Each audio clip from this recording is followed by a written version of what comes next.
Bonjour. L'objectif de cette vidéo est d'arriver à construire un losange avec GeoGebra. Tout d'abord, il faut savoir qu'est-ce qu'un losange.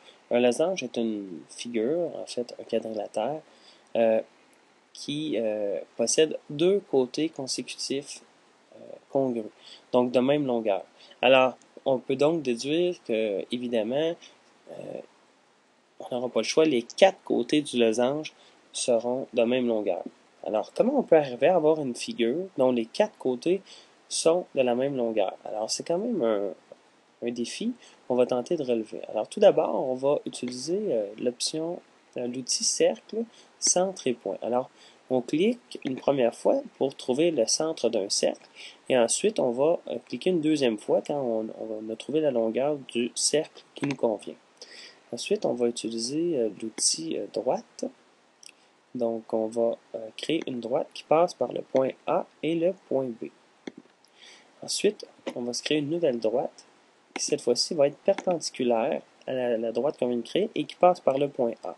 Alors, je clique sur le point A et je clique sur ma droite. Donc, j'ai une nouvelle droite qui est perpendiculaire. Maintenant, je vais me créer un nouveau cercle avec l'outil cercle centre point. Donc, je clique pour dire que je veux que mon cercle, ça soit le même centre, donc le centre A, et mon point, mon autre point, je peux le faire où je veux, en autant que ça soit sur la droite perpendiculaire que je viens de tracer. Alors, c'est juste d'être précis, et voilà, c'est fait. Maintenant, je vais faire des nouveaux points. Donc, je vais utiliser l'outil intersection. Alors, je veux avoir un point qui va être opposé à celui-là. Donc, c'est-à-dire qui va passer sur le même cercle et qui va être sur la même droite. Donc, exactement ici. Donc, à l'intersection de ce cercle-là et de cette droite-là. Même chose, même principe pour le point B. Je vais comme un peu construire un point qui va être son opposé, alors qui va passer sur cette droite-là et sur ce cercle-là. Maintenant, je peux tout simplement, en utilisant les options afficher, cacher, je peux cacher tous les deux droites.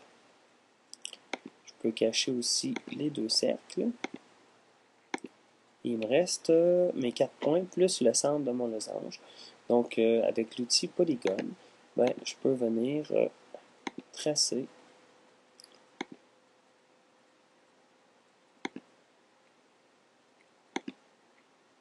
mon losange.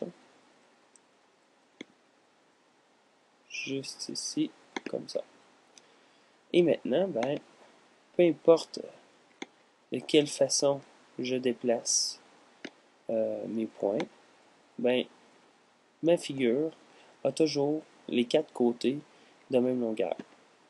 Alors, de cette façon-là, j'ai un losange que je peux déplacer de toutes sortes de façons et ça reste toujours un losange. Alors, à vous de tenter de répondre aux exercices, aux questions de l'activité 2. Bon travail!